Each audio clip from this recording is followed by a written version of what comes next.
to your kennel. Hey! You put that down!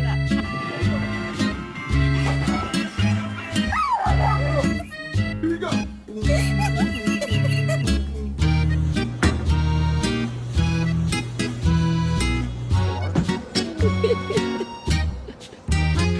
Sit.